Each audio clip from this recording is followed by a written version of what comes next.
Hello students, இன்றைக்கி நம்ம வீடியோவில் சாப்டர் 3 பிஸ்னஸ் என்விரான்மெண்ட் பற்றி நம்ம வந்து டிஸ்கஸ் பண்ண போகிறோம்.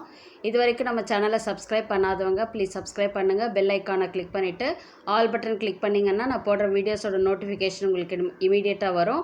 அதே போல் சாப்டர் 1 அண்ட் சாப்டர் 2ஓட ப்ளேலிஸ்ட்டும் வந்து நம்ம சேனலில் இருக்குது. ஸோ அந்த ப்ளேலிஸ்ட்டில் வந்து நீங்கள் செக் பண்ணி பார்க்கும்போது சாப்டர்ஸை வந்து நீங்கள் தெளிவாக புரிஞ்சிக்கலாம். ஓகே, பிஸ்னஸ் என்விரான்மெண்ட்னா என்ன அப்படின்னு பார்த்தீங்கன்னா, ஜென்ரலைஸ்டாக நம்மளை சுற்றி இருக்கின்ற சூழ்நிலைகள், ஓகேவா, அட்மாஸ்பியர், இதை தான் நம்ம என்னன்னு சொல்கிறோன்னா என்விரான்மெண்ட் அப்படின்னு சொல்கிறோம். இப்போ பிஸ்னஸ் என்விரான்மெண்ட் அப்படின்னும் பொழுது பிஸ்னஸ் அப்படின்றது யாருக்காக, இந்த சொசைட்டிக்காக தான் வந்து பிஸ்னஸையே வந்து பண்ணுறாங்க, ஓகேவா. ஸோ அந்த சொசைட்டி வந்து ஏதோ ஒரு விதத்தில் பயன்பெறும் போது வந்து பார்த்திங்கன்னா அந்த பிஸ்னஸுக்கான ஒரு ப்ராஃபிட் வந்து அவங்களுக்கு கிடைக்கிது. ஸோ ஃபுல் அண்ட் ஃபுல் வந்து ஒரு பிஸ்னஸ் அப்படின்றது வந்து தன்னை சுற்றி இருக்கிற என்விரான்மெண்ட்டை பேஸ் பண்ணி தான் வந்து பிஸ்னஸே வந்து அவங்க பண்ணுறாங்க. இந்த என்விரான்மெண்ட், இந்த பிஸ்னஸ் என்விரான்மெண்ட் அப்படின்றது வந்து பார்த்திங்கன்னா இதில் 2 வகையான ஃபேக்டர்ஸ் இருக்குது. அதாவது internal factors and external factors. ஒரு பிஸ்னஸில் இருக்கக்கூடிய இன்டர்னல் ஃபேக்டர்ஸ்னால் என்ன அப்படின்னு பார்த்தீங்கன்னா, அவங்களுடைய எம்ப்ளாயீஸ், அவங்களுடைய கஸ்டமர்ஸ், அவங்களுடைய சப்ளையர்ஸ், ஃபினான்ஷியர்ஸ், கிளைண்ட்ஸ், ஸோ இவங்க எல்லாமும் தான் வந்து பார்த்திங்கன்னா அதை இன்டர்னல் என்விரான்மெண்ட், ஒரு பிஸ்னஸினுடைய இன்டர்னல் என்விரான்மெண்ட், அந்த பிஸ்னஸ்குள்ளே சம்மந்தப்பட்டவங்க. எக்ஸ்டர்னல் என்விரான்மெண்ட்னா யார் அப்படின்னு பார்த்தீங்கன்னா, இந்த economy level, politics, culture, technology, அதே போல் கஸ்டமர்ஸ். ஸோ இவங்க எல்லாமும் வந்து பார்த்திங்கன்னா எக்ஸ்டர்னல் என்விரான்மெண்ட். ஸோ ஒரு பிஸ்னஸ் என்விரான்மெண்ட் அப்படின்றது வந்து ஒரு இன்டர்னல் அண்ட் எக்ஸ்டர்னல் ஃபேக்டர்ஸை வந்து இம்பேக்ட் பண்ணி தான் வந்து ஒரு பிஸ்னஸினுடைய ஆப்ரேஷன்ஸ் வந்து நடக்குது அப்படின்னு சொல்கிறாங்க, ஓகேவா. இப்போது நார்மலாக வந்து நான் சொன்ன ஒரு பிஸ்னஸ் என்விரான்மெண்ட் அப்படின்றது வந்து இன்டர்னல் அண்ட் எக்ஸ்டர்னல் ஃபேக்டர்ஸை பேஸ் பண்ணி தான் இருக்குது. இப்போ எம்ப்ளாயீஸாக இருக்கலாம், அது எப்படி வந்து ஒரு பிஸ்னஸ் ஆக்டிவிட்டியை வந்து அஃபெக்ட் பண்ணுது, எப்படி இம்பேக்ட் பண்ணுது அப்படின்னு பார்த்தீங்கன்னா, இப்போது எம்ப்ளாயீஸ் வந்து அங்கே ஒர்க் பண்ணிகிட்ருக்காங்க, that is a internal factor.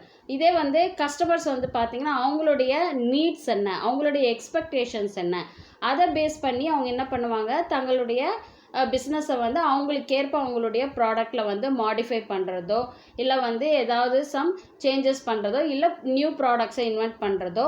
So இந்த மாதிரி கஸ்டமர்ஸினுடைய நீட் அண்ட் எக்ஸ்பெக்டேஷன்ஸ் ஏற்ற மாதிரி இருக்கும். அதே போல் டிமாண்ட் அண்ட் சப்ளை, என்ன மாதிரியான மார்க்கெட்டில் வந்து என்ன மாதிரியான ப்ராடக்டினுடைய டிமாண்ட் இருக்குது, சப்ளை இருக்குது, இது எல்லாமே வந்து பார்த்திங்கன்னா எக்ஸ்டர்னல் என்விரான்மெண்ட்டில் வரும், ஓகேவா. ஸோ இந்த மாதிரி அதே போல் வந்து பார்த்திங்கன்னா கவர்மெண்ட், இப்போ கவர்மெண்ட் வந்து டேக்ஸ் எல்லாம் போடுறாங்க இல்லையா. ஸோ அந்த டேக்ஸ் எல்லாம் பேஸ் பண்ணி தான் வந்து ஒரு பிஸ்னஸ் வந்து அவங்க ப்ராடக்ட்டுக்கான ப்ரைஸை வந்து அவங்க வந்து ஃபிக்ஸ் பண்ணுறது. இன்கேஸ் டெக்னாலஜிஸில் வந்து பார்த்திங்கன்னா நிறைய டே பை டே வந்து டெக்னாலஜிஸில் டெவலப்மெண்ட் இருந்துகிட்டே தான் இருக்குது. ஸோ அந்த டெவலப்மெண்ட்டுக்கு ஏற்ற மாதிரி தான் அவங்க பிஸ்னஸ்லேயும் வந்து புது புது டெக்னாலஜியை வந்து கொண்டு வந்துகிட்டே இருந்தால் தான் அந்த காம்படிட்டிவ் மார்க்கெட்டில் அவங்களுடைய ப்ராடக்ட்டை அவங்களால வந்து சேல் பண்ண முடியும். ஸோ இந்த மாதிரி வந்து பார்த்திங்கன்னா ஒவ்வொரு விஷயமும், அதாவது பிஸ்னஸ் ரிலேட்டடாக இருக்கக்கூடிய இன்டர்னல் அண்ட் எக்ஸ்டர்னல் ஃபேக்டர்ஸ் வந்து பார்த்திங்கன்னா அந்த பிஸ்னஸினுடைய ஆப்ரேஷன்ஸை வந்து பெரிய அளவில் வந்து இம்பேக்ட் பண்ணுது. ஓகே, நெக்ஸ்ட் வந்து பார்த்திங்கன்னா இப்போது இந்த பிஸ்னஸ் என்விரான்மெண்ட் அப்படின்றது வந்து எதுக்கு ஹெல்ப் பண்ணுது அப்படின்னு பார்த்தீங்கன்னா, to identify the business opportunities. எப்படி வந்து ஒரு பிஸ்னஸ் என்விரான்மெண்ட் பிஸ்னஸ் ஆப்பர்ச்சுனிட்டியை கொடுக்கும் அப்படின்னா, இப்போ நம்ம என்ன பண்ணுறோம், கஸ்டமர்ஸினுடைய தேவைகள் என்ன அப்படின்றத நம்ம பார்க்க முடியுது. அதே போல் என்ன மாதிரியான ப்ராடக்ட்டுக்கு வந்து டிமாண்ட் இருக்குது அப்படின்றதையும் நம்மளால் பார்க்க முடியுது. ஸோ இதெல்லாம் வந்து பார்த்திங்கன்னா டெக்னாலஜி வைஸ் வந்து இம்ப்ரூவைசேஷன் இருக்குது, டெவலப்மெண்ட் இருக்குது. ஸோ ஆட்டோமேட்டிக்காக நம்ம என்ன ஆகும், நம்மளுடைய ப்ராடக்டில் வந்து எப்படி வந்து ஒரு சேஞ்சஸை கொண்டு வர முடியும், எப்படி வந்து இன்னோவேட்டிவாக டெக்னாலஜியை யூஸ் பண்ண முடியும், அப்போது என்ன ஆகும்னா புது புது ஆப்பர்ச்சுனிட்டிஸை வந்து அவங்களுக்கு பிஸ்னஸ்க்கான ஆப்பர்ச்சுனிட்டிஸை வந்து அது க்ரியேட் பண்ணி கொடுக்குது. பிஸ்னஸ் என்விரான்மெண்ட் வந்து புதுவிதமான பிஸ்னஸ் ஆப்பர்ச்சுனிட்டிஸை வந்து அது க்ரியேட் பண்ணி கொடுக்குது. இப்போது புதுவிதமான ப்ராடக்ட் ஏதாவது நம்ம மேனுஃபேக்சர் பண்ண போகிறோம், செய்ய போகிறோன்னா, ஸோ அதற்கான ரிசோர்ஸஸை நம்ம வந்து தேடி கண்டுபிடிச்சி அந்த ரிசோர்ஸஸை வந்து நம்ம எப்படி நம்ம வந்து பயன்படுத்துறது அப்படின்றதுக்கும் வந்து ஹெல்ப்ஃபுல்லாக இருக்குது. அதே போல் வந்து பார்த்திங்கன்னா ஒரு பிஸ்னஸில் வந்து ஒரு பிளான் பண்ணி நடக்கணும் அப்படின்னா மார்க்கெட் ரிசர்ச் இதெல்லாம் பண்ணிவிட்டு ஒரு பிஸ்னஸ் வந்து தன்னுடைய ஆப்ரேஷன்ஸை வந்து அதுக்கேற்ற மாதிரி அவங்க வந்து என்ன பண்ணுவாங்க, மாடிஃபை பண்ணிப்பாங்க. அதே போல் அவங்களுடைய ஓவரால் பர்ஃபார்மன்ஸையும் இம்ப்ரூவ் பண்ணுறதுக்கும் பிஸ்னஸ் என்விரான்மெண்ட் அப்படின்றது வந்து ரொம்ப முக்கியமாக இருக்குது. அதே போல் பிஸ்னஸினுடைய க்ரோத்துக்காகட்டும் சரி, ப்ராஃபிட்டபிலிட்டிக்காகட்டும் சரி, பிஸ்னஸ் என்விரான்மெண்ட் அப்படின்றது வந்து ரொம்ப ரொம்ப இம்பார்ட்டண்ட்டாக இருக்குது.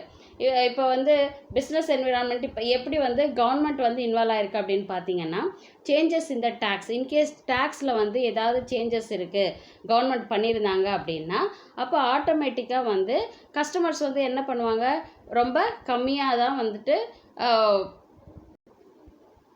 அப்போ கஸ்டமர்ஸ் வந்து ப்ராடக்ட்ஸ் வந்து கம்மியாக தான் வருவாங்க. இப்போ ஒரு ப்ராடக்டை வாங்குகிறோம் அப்படி எக்ஸாம்பிள் வந்து இப்போ நான் வந்து ஒரு வாஷிங் மிஷினே வாங்குறேன்னா அதனுடைய டேக்ஸ் வந்து அதிகமாக இருக்குது அப்படின்னா நான் அந்த டேக்ஸை சேர்த்து பே பண்ணி தான் நான் வந்து ஒரு பொருளை வாங்க போகிறேன். அப்போ டேக்ஸ் அதிகமாகும் போது ஆட்டோமேட்டிக்காக மக்கள் வந்து அதை பொருளை வாங்கக்கூடிய இதுவும் வந்து கம்மியாயிடும்.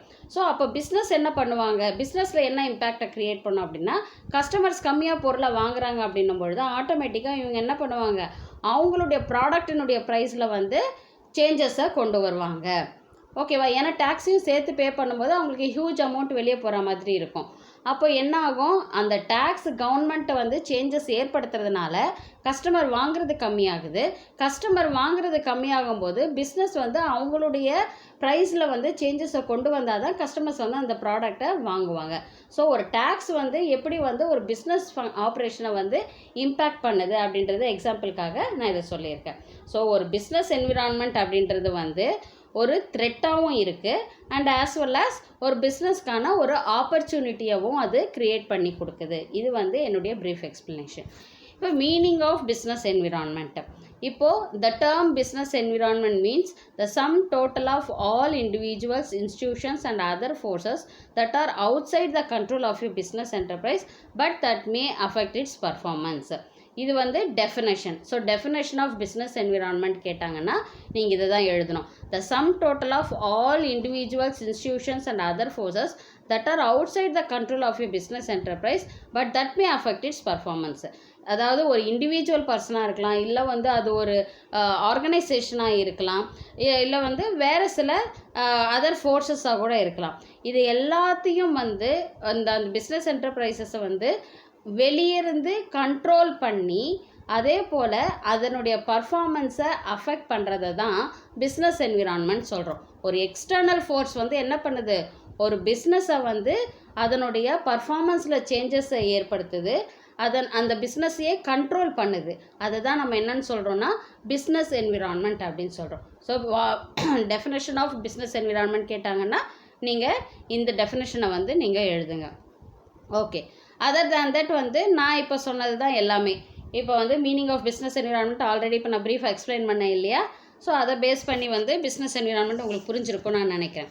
ஸோ இப்போ வந்து பார்த்தீங்கன்னா ஃபீச்சர்ஸ், அதனுடைய சிறப்பு அம்சங்கள் என்ன, business environment, totality of external forces. So business என்விரான்மெண்ட்டினுடைய ஃபீச்சரே மெயின் என்ன, வெளியிலிருந்து வரக்கூடிய சக்தி தான் அது. ஓகேவா? எக்ஸ்டர்னல் ஃபோர்ஸ் தான் அது.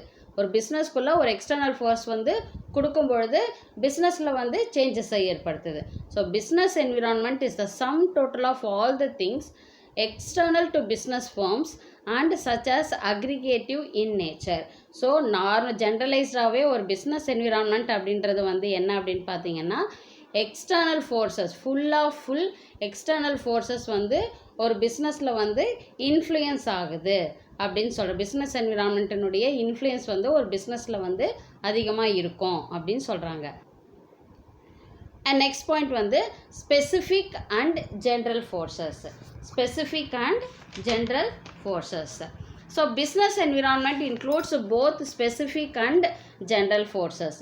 ஸோ ஸ்பெசிஃபிக் ஃபோர்ஸஸ் அப்படின்னா என்ன அப்படின்னு பார்த்தீங்கன்னா, ஒரு பிஸ்னஸ்க்குள்ளே இன்வெஸ்ட் பண்ணக்கூடிய இன்வெஸ்டர்ஸ், கஸ்டமர்ஸ், அந்த பிஸ்னஸுடைய காம்படிட்டர்ஸ், அந்த பிஸ்னஸ்க்கு மெட்டீரியல்ஸ் அனுப்பக்கூடிய சப்ளையர்ஸ், இவங்கெல்லாம் வந்து பார்த்திங்கன்னா ஸ்பெசிஃபிக் ஃபோர்ஸஸ். அதாவது அந்த பிஸ்னஸில் முழுக்க இன்வால்வ் ஆகிருக்கக்கூடியவங்கள தான் வந்து ஸ்பெசிஃபிக் ஃபோர்ஸஸ் அப்படின்னு சொல்கிறோம். And they were affect individual enterprises directly. So இந்த ஸ்பெசிஃபிக் ஃபோர்ஸஸ் அப்படின்றது வந்து பார்த்தீங்கன்னா டைரெக்டாக ஒரு பிஸ்னஸை வந்து அஃபெக்ட் பண்ணுறது. ஓகேவா, இதெல்லாம் வந்து டைரெக்டாக தாக்கத்தை ஏற்படுத்துறது.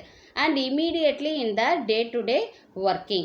ஸோ டே டு டே ஒர்க்கிங்லேயும் வந்து பார்த்திங்கன்னா அதிக விதமான தாக்கத்தை ஏற்படுத்துறது வந்து பார்த்திங்கன்னா ஒரு பிஸ்னஸில் இந்த ஸ்பெசிஃபிக் ஃபோர்ஸஸ் தான். அந்த ஸ்பெசிஃபிக் ஃபோர்ஸஸ் யார் அந்த பிஸ்னஸில் இன்வெஸ்ட் பண்ணக்கூடிய investors, customers, competitors and suppliers.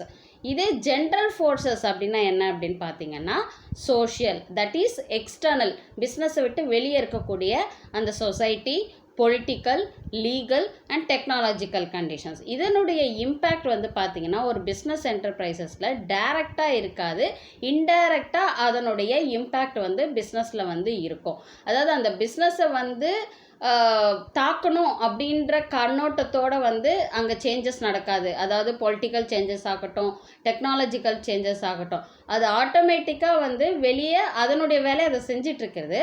அந்த டெக்னாலஜி டெவலப்மெண்ட் ஒவ்வொரு டே பை டே வந்து டெக்னாலஜி வந்து டெவலப் ஆகிட்டுருக்கு. பொலிட்டிக்கல் ஃபோர்ஸஸ்னுடைய பொலிட்டிக்கல் சேஞ்சஸ் வந்து நடந்துகிட்ருக்கு, எக்கனாமிக்கல் சேஞ்சஸ் நடந்துகிட்ருக்கு, சொசைட்டியில் வந்து கஸ்டமர்ஸ்க்கான டேஸ்ட் அண்ட் ப்ரிஃபரன்சஸ் சேஞ்ச் ஆகிட்டுருக்கு. இதெல்லாம் வந்து ஒரு பிஸ்னஸை வந்து கட்டுப்படுத்தணும், கண்ட்ரோல் பண்ணணும் அப்படின்றதுக்காக நடக்கிறது கிடையாது. அது ஜென்ரலாக நடக்கக்கூடிய சேஞ்சஸ். ஆனால் அந்த சேஞ்சஸ் வந்து ஒரு பிஸ்னஸை வந்து எப்படி டைரெக்டாக இல்லாமல் இன்டைரக்டாக அந்த பிஸ்னஸினுடைய ஆப்ரேஷன்ஸில் வந்து நிறைய சேஞ்சஸை வந்து ஏற்படுத்துது அப்படின்னு சொல்கிறாங்க. அப்போது ஒரு இன்டர்னல் அண்ட் எக்ஸ்டர்னல் ஃபோர்ஸ் அப்படின்றது வந்து ஒரு பிஸ்னஸுக்கான ஒரு பிஸ்னஸ் என்விரான்மெண்ட்டை வந்து க்ரியேட் பண்ணுது அப்படின்னு சொல்கிறாங்க. இதுதான் specific and general forces. Specific அப்படின்றது internal force, that is the employees, இவங்கெல்லாம் தான் சப்ளையர்ஸ், இன்வெஸ்டர்ஸ், இவங்கெல்லாம் தான் internal forces, that is specific forces. General forces அப்படின்றது வந்து other than business, outside the business, that is a society, political and technological, legal. So இதெல்லாமே வந்து general forces. இதுதான் வந்து செகண்ட் பாயிண்ட்டாக வந்து சொல்லியிருக்காங்க.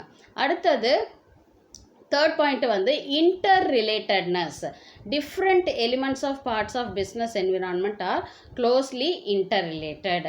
ஸோ பிஸ்னஸ் என்விரான்மெண்ட்டை பொறுத்த வரைக்கும் பார்த்திங்கன்னா நிறைய விஷயங்கள் வந்து ஒன்றுக்கு ஒன்று இன்டர் ரிலேட்டடாக இருக்கிறதா தான் இருக்கும். ஓகேவா, ஸோ ஃபார் எக்ஸாம்பிள் வந்து இங்கே என்ன சொல்கிறாங்கன்னா, increased life expectancy of people and increased awareness of health care have increased the demand of many health products and services like soft drinks, fat free cooking oil and health resorts. New health products and services have in turn change people's lifestyle. Interrelatedness அப்படின்னு பார்த்தீங்கன்னா இப்போது இவங்க எக்ஸாம்பிளுக்கு என்ன சொல்கிறாங்க அப்படின்னா, இப்போ வந்து மக்களுக்கு வந்து ஹெல்த் கான்ஷியஸ் அப்படின்றது வந்து ரொம்ப அதிகமாகிடுச்சு. இப்போ வந்து நிறைய ஃபாஸ்ட் ஃபுட் அதிகமாகிடுச்சு. அதே மாதிரி இந்த பீஸாஸ், இந்த பர்கர்ஸ், இந்த மாதிரி ஃபுட்ஸ் எல்லாம் வந்து நிறைய எடுத்துக்கிட்டு இருக்காங்க. பட் ஒரு செட் ஆஃப் பீப்புளுக்கு வந்து பயங்கர ஹெல்த் கான்ஷியஸ், அவங்களுடைய உடல்நிலையில் அதிக கவனம் செலுத்துகிறவங்களும் சில கூட்டம் இருக்காங்க இல்லையா.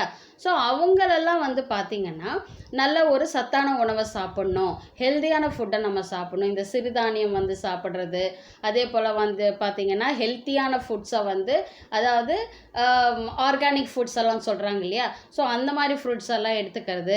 ஸோ இந்த மாதிரி ஹெல்த் கான்ஷியஸாக இருக்கிறவங்களும் இருக்காங்க. அப்படிப்பட்ட பீப்புள் இருக்கும் பொழுது அவங்களுக்கான டிமாண்ட் வந்து ஆர்கானிக் ஃபுட்ஸ் மேலே தான் திரும்பும் இல்லையா. அப்போது ஆர்கானிக் ஃபுட்ஸை வந்து ப்ரொடியூஸ் பண்ணக்கூடிய கம்பெனிஸ்க்கு வந்து அது ஒரு நல்ல பிஸ்னஸை கொடுக்கறதா இருக்கும். ஓகேவா, ஹெல்த்தி ஃபுட்டு, அதாவது குக்கிங் ஆயில். இப்போ ஆர்கானிக் ஆயில் அப்படின்னா அதனுடைய செக்கெண்ணெய்னா அதனுடைய ரேட் வந்து அதிகமாக இருக்கும். ஏன்னா வந்து மக்கள் வந்து தன்னுடைய ஹெல்த் கான்ஷியஸ்க்காக அதை எடுத்துக்கணும்னு நினைக்கிறாங்க. அப்போது அதாவது மக்களினுடைய தேவைகள் மாறும் பொழுது ஆட்டோமேட்டிக்காக தேவைகள் என்னென்னலாம் இருக்கோ அதுக்கேற்ப டிமாண்ட் க்ரியேட் ஆகுது.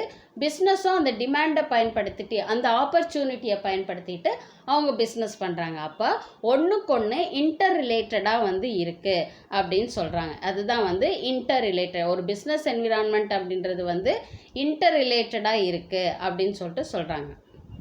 அடுத்தது டைனமிக் நேச்சர். ஆப்வியஸாக வந்து என்விரான்மெண்ட் அப்படின்னு நம்ம எடுத்துக்கும் பொழுதே கண்டிப்பாக அதில் வந்து மாற்றங்கள் இருந்துக்கிட்டே தான் இருக்கும் இல்லையா. ஸோ கீப் ஆன் சேஞ்சிங் வந்து ஒரு டெக்னிக்கல் வைஸ் ஆகட்டும் சரி, இல்லை வந்து கஸ்டமர்ஸினுடைய டேஸ்ட் அண்ட் ப்ரிஃபரன்சஸ் ஆகட்டும் சரி, இல்லை மார்க்கெட்டில் வந்து புது கம்பெனிஸ் எல்லாம் வந்து ப்ராடக்ட்ஸை வந்து இன்ட்ரடியூஸ் பண்ணும்பொழுது ஆட்டோமேட்டிக்காக காம்படிஷன் அதிகமாகும். அப்போது நம்மளுடைய ப்ராடக்ட்லேயும் வந்து ஒரு நல்ல ஒரு குவாலிட்டியோ இல்லை இன்னோவேட்டிவான ஒரு ப்ராடக்டையோ வந்து கொண்டு வரக்கூடிய ஒரு சூழல் ஏற்படும். ஸோ இந்த மாதிரியான டெக்னிக்கல் இம்ப்ரூவ்மெண்ட் ஆகட்டும், கன்சியூமர்ஸினுடைய டேஸ்ட் அண்ட் ப்ரிஃபரன்சஸில் ஏற்படுற சேஞ்சஸ் ஆகட்டும், இல்லை வந்து காம்படிட்டிவாக வந்து இன்னொரு ஆர்கனைசேஷனுடைய ப்ராடக்ட் வந்து மார்க்கெட்டுக்குள்ளே வரும்போது ஆகட்டும், ஆட்டோமேட்டிக்காக ஒரு பிஸ்னஸினுடைய ஆப்ரேஷன்ஸை அது இம்பேக்ட் ஆக தான் செய்யும். அப்போது என்ன ஆகும், அப்போது இந்த பிஸ்னஸ் என்விரான்மெண்ட் அப்படின்றதே வந்து ஒரு டைனமிக் நேச்சராக தான் இருக்குது, அதாவது மாறுதல் நிறைந்ததாக இருக்குது அப்படின்னு சொல்கிறாங்க. அப்போது பிஸ்னஸ் என்விரான்மெண்ட் அப்படின்றது வந்து ஒரு டைனமிக் நேச்சர், ஒரு மாறுதல் அடைந்து கொண்டிருக்கின்ற ஒரு என்விரான்மெண்ட் இருக்கிறது தான் பிஸ்னஸ் என்விரான்மெண்ட் அப்படின்னு சொல்கிறாங்க. இது இன்னொரு ஃபீச்சர். அடுத்தது அன்சர்டனிட்டினா எதிர்பாராமல் சில விஷயங்கள் வந்து நடக்கிறது.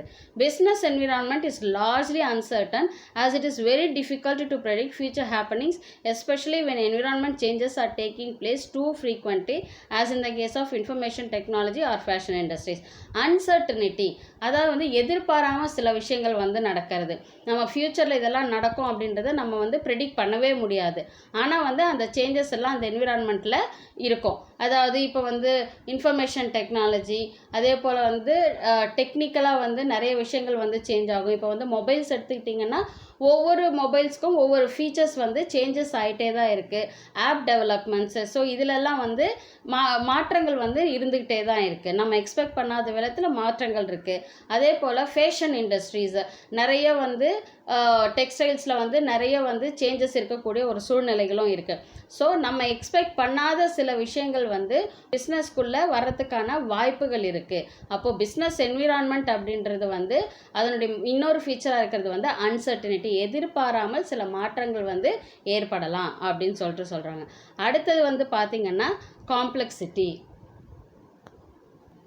ஒரு பிஸ்னஸ் என்விரான்மெண்ட் அப்படின்றது வந்து அதிக காம்ப்ளெக்ஸ், அதாவது கடினத்தன்மை இருக்கக்கூடியதாக இருக்குது அப்படின்றதையும் ஒரு ஃபீச்சராக வந்து சொல்கிறாங்க. ஏன் அப்படின்னா business environment consists of numerous interrelated dynamic conditions and forces which arises from different sources. It becomes difficult to comprehend at once what exactly constitutes a given environment. இப்போ ஒரு environment அப்படின்னு பார்த்தீங்கன்னா அதில் வந்து ஒவ்வொரு ஒரு சில விஷயங்களில் ஜென்ரல் ஃபோர்ஸஸில் வந்து சில மாற்றங்கள் ஏற்படுது அப்படின்னா அதுக்கு இன்டர் ரிலேட்டடாக பிஸ்னஸ்லேயும் வந்து அது தாக்கத்தை வந்து ஏற்படுத்துது. அதே போல் மார்க்கெட்டில் வந்து நிறைய டைனமிக் கண்டிஷன்ஸ் நிறைய சேஞ்சஸ் வந்து ஏற்படும் பொழுது அதுவும் பிஸ்னஸில் வந்து ஒரு பாதிப்பை ஏற்படுத்துது.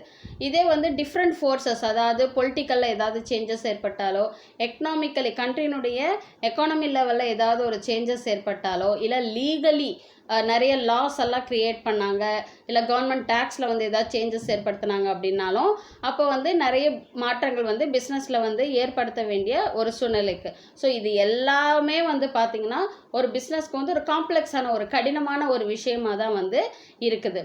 ஓகேவா? So in other words, environment is a complex phenomenon that is relatively easier to understand in parts but difficult to grasp in its totality. அதாவது பார்க்குறதுக்கு வந்து நமக்கு வந்து ஓகே இதெல்லாம் சேஞ்சஸ் ஏற்படும் பொழுது நம்ம மாற்றம் ஏற்படுத்திக்கணும் நம்ம ஈஸியாக சொல்லலாம், பிஸ்னஸில் சேஞ்சஸை ஏற்படுத்திக்கணும் நம்ம ஈஸியாக நினச்சால் கூட, ஆனால் அதை வந்து ஒரு பிஸ்னஸில் அந்த சேஞ்சஸ் எல்லாம் பிஸ்னஸில் கொண்டு வந்து இப்போ மார்க்கெட்டில் வந்து கஸ்டமர்ஸினுடைய விருப்பங்கள் மாறுது அப்படின்னா அவங்களுக்கு ஏற்ப நம்ம எப்படி ப்ராடக்டை இன்னோவேட்டிவாக கொண்டு போகிறது, அது வந்து நாட் தட் மச் ஈஸி. அந்த இன்னோவேட்டிவாக ஒரு நியூ ப்ராடக்ட்டை நம்ம கொண்டு வந்தோம்னா அது மக்கள் அதை ஏற்றுக்குவாங்களா அப்படின்றதும் இன்னொரு ப்ராப்ளம். இது சிம்பிள் எக்ஸாம்பிளுக்காக சொல்கிறேன். அப்போது அந்த இடத்துல என்ன ஆகுது, ஒரு காம்ப்ளெக்சிட்டி, ஒரு புது ப்ராடக்ட்டை நம்ம கொண்டு வர்றது பெரிய விஷயம் கிடையாது, பட் அதை வந்து கரெக்டாக கஸ்டமர்ஸை போய் சேர்ந்து அவங்கள சாட்டிஸ்ஃபை பண்ணி நம்ம ப்ராடக்டை வந்து சேல் பண்ண முடியுமா அப்படின்றது ஒரு காம்ப்ளெக்ஸான ஒரு விஷயந்தான். ஸோ டோட்டலாக பார்க்கும்பொழுது சேஞ்சஸ் வந்து இருக்க தான் செய்யும், நம்ம பிஸ்னஸில் ஏற்படுத்த தான் செய்யணும்னு நினச்சாலும் அதுலேயும் சில காம்ப்ளெக்சிட்டிஸ் வந்து பிஸ்னஸ் ஆப்ரேஷன்ஸில் இருக்குது அப்படின்னு சொல்கிறாங்க. For example, it may be difficult to know the extent of the relative impact of the social, economic, political, technological and legal factors and the change in the demand of a product in the market. இப்போ வந்து பார்த்தீங்கன்னா அதான் இப்போ நான் சொன்னேன், இப்போ வந்து ஒரு பொலிட்டிக்கல் லெவல்லையோ இல்லை எக்கனாமிக் லெவல்லையோ இல்லை வந்து சோஷியல் லெவல்லையோ இல்லை டெக்னிக்கலாவோ இல்லை வந்து லீகலாவோ வந்து பார்த்தீங்கன்னா இந்த எக்ஸ்டர்னல் ஃபோர்ஸஸில் வந்து இந்த ஜென்ரல் ஃபோர்ஸஸில் எந்த மாற்றங்கள் அதை ஏற்படுத்தினாலும் ஆட்டோமேட்டிக்காக வந்து மார்க்கெட்டில் இருக்கக்கூடிய அந்த ப்ராடக்ட்டுக்கான டிமாண்ட்லையும் அது மாற்றத்தை ஏற்படுத்தும். அது டிமாண்ட்லே ஆகட்டும், அதனுடைய சப்ளைலே ஆகட்டும், அதனுடைய ப்ரைஸ்லே ஆகட்டும், அந்த ப்ராடக்ட்டுக்கான மார்க்கெட்டிங் ஆகட்டும், எல்லாத்துலேயுமே வந்து அது தாக்கத்தை ஏற்படுத்துது. அப்போது ஆட்டோமேட்டிக்காக பிஸ்னஸ்னுடைய ஆப்ரேஷன்ஸை அது என்ன பண்ணுது, காம்ப்ளெக்சிட்டியாக க்ரியேட் பண்ணுது, கடினத்தன்மையை வந்து ஏற்படுத்துது இந்த business environment. So business environment அப்படின்றது ஒரு காம்ப்ளெக்சிட்டி நேச்சர் இருக்கக்கூடியதாக இருக்குது அப்படின்னு சொல்கிறாங்க. அடுத்தது வந்து பார்த்திங்கன்னா relativity. Business environment is a relative concept since it differs from country to country and even region to region. Political conditions in USA, for instance, differ from those in China or Pakistan. Similarly, demand for sarees may be fairly high in India, whereas it may be almost non-existent in France. So, relativity அப்படின்றது வந்து பார்த்திங்கன்னா ஒவ்வொரு கண்ட்ரிக்கும் மட்டும் கிடையாது, ஒவ்வொரு ரீஜியனுக்குமே வந்து change, அதாவது ரிலேட்டிவாக வந்து ஒன்றுக்கு ஒன்று சேமாக இருக்குமா அப்படின்னு பார்த்தா கண்டிப்பாக இருக்காது. ஒவ்வொரு கண்ட்ரிக்கும் அந்த கண்ட்ரிக்கு ஏற்ற ஒரு சோஷியல் ஆகட்டும், லீகல் வைஸ் ஆகட்டும், இல்லை வந்து கஸ்டமர்ஸ் ஆகட்டும், அது வந்து பொலிட்டிக்கல் கண்டிஷன்ஸ் ஆகட்டும், இது எல்லாமே வந்து ஒவ்வொரு கண்ட்ரிக்கும் வந்து டிஃபர் ஆகும். இப்போ நம்ம கண்ட்ரீஸ்லலாம் வந்து பார்த்திங்கன்னா நம்ம சாரீஸ் வேர் பண்ணுறோம் இல்லையா, ஆனால் இதே வந்து ஒரு ஃப்ரான்ஸ்லேயோ இல்லை வந்து ஒரு ஜெர்மனிலேயோ வந்து பார்த்திங்கன்னா அவங்க சாரீஸை ப்ரிஃபர் பண்ணுவாங்களா அப்படின்னு பார்த்தா கண்டிப்பாக கிடையாது இல்லையா. ஸோ பிஸ்னஸ் என்விரான்மெண்ட் அப்படின்றது வந்து ஒரு ரிலேட்டிவ் கான்செப்ட். ஒவ்வொரு கண்ட்ரி டு கண்ட்ரிக்கும் வந்து அது அதாவது ஈக்குவலான ஒரே டிமாண்ட் வந்து இருக்கும் அப்படின்றத நம்ம சொல்ல முடியாது. அந்த கண்ட்ரிக்கு ஏற்ற மாதிரி அதனுடைய எக்ஸ்பெக்டேஷன்ஸ், அந்த ரிலேட்டிவிட்டி அப்படின்றது வந்து பிஸ்னஸ் என்விரான்மெண்ட்டில் வந்து டிஃபர் ஆகும் அப்படின்னு சொல்கிறாங்க. ஸோ இந்த மாதிரி 7 பாயிண்ட்ஸ் வந்து ஃபீச்சர்ஸ் ஆஃப் பிஸ்னஸ் என்விரான்மெண்ட்டாக சொல்லியிருக்காங்க. இதில் ஏதாவது உங்களுக்கு டவுட் இருந்துச்சுன்னா கமெண்ட் செக்ஷனில் கமெண்ட் பண்ணுங்கள், உங்கள் டவுட்ஸை நான் கிளாரிஃபை பண்ணுறேன். நெக்ஸ்ட் வீடியோவில் நம்ம பார்க்கலாம். தேங்க்யூ.